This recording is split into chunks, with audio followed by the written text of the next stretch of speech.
আউযুবিল্লাহি মিনাশ শাইতানির রাজিম বিসমিল্লাহির রহমানির রহিম।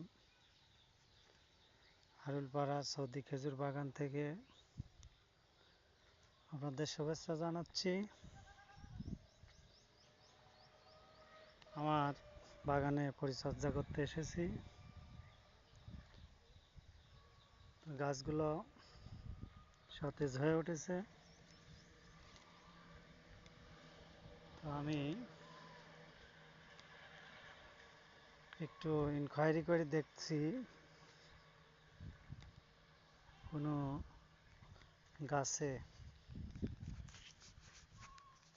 বাধা বের হয়েছে কিনা, কারণ খেজুরের মৌসুম ফেব্রুয়ারি মার্চ, যেহেতু জানুয়ারি মাসের 30 তারিখ,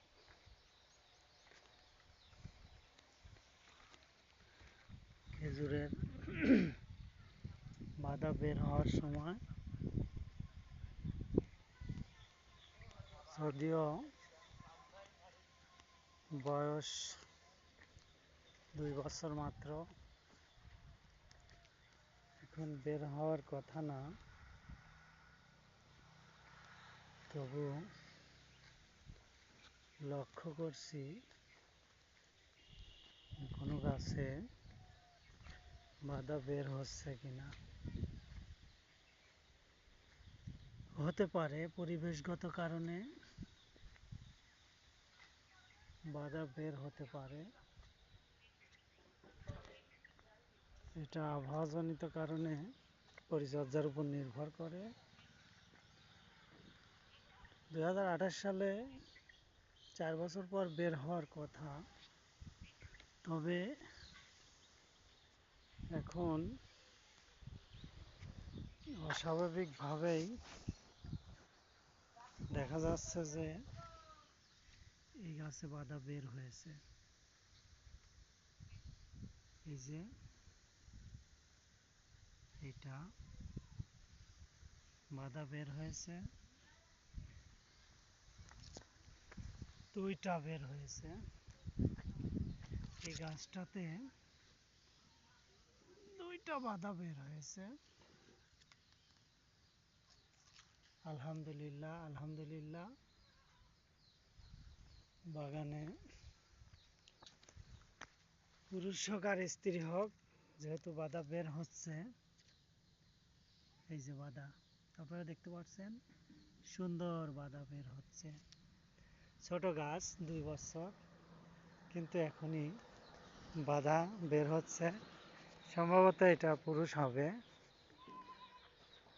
স্ত্রী গাছে বাধা বের হয় পুরুষ গাছের 1 মাস পর, কারণ পরাগায়নের একটা ব্যাপার থাকে। আলহামদুলিল্লাহ, যেহেতু একটা গাছে 2টা বাধা বের হয়েছে, আগামীতে হয়তো একাধিক গাছে বের হতে পারে। তো গাছগুলো পরিচর্যা ঠিক মতো করলে আগামীতে একাধিক গাছে বাধা বের হবে। ওই গাছগুলি বড়, কিন্তু বাধা নাই, অথচ ছোট গাছে বাধা বের হয়েছে। জাতের কিছুটা ভিন্ন থাকে। এটা বড় গাছ, বের হয় নাই।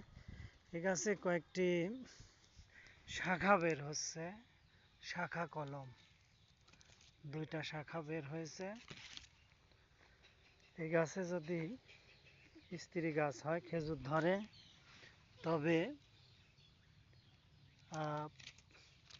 শাখাগুলি অবশ্যই খেজুর ধরবে। আর যদি পুরুষ গাছ হয়, তাহলে শাখাগুলোতে খেজুর ধরবে না। আমার ছেলে এবং আমি দুইজনেই খেজুর বাগান পরিচর্যা করতে এসেছি। সুন্দর রৌদ্রময় আবহাওয়া। আচ্ছা, ভিডিওটি দেখার জন্য ধন্যবাদ। আসসালামু আলাইকুম।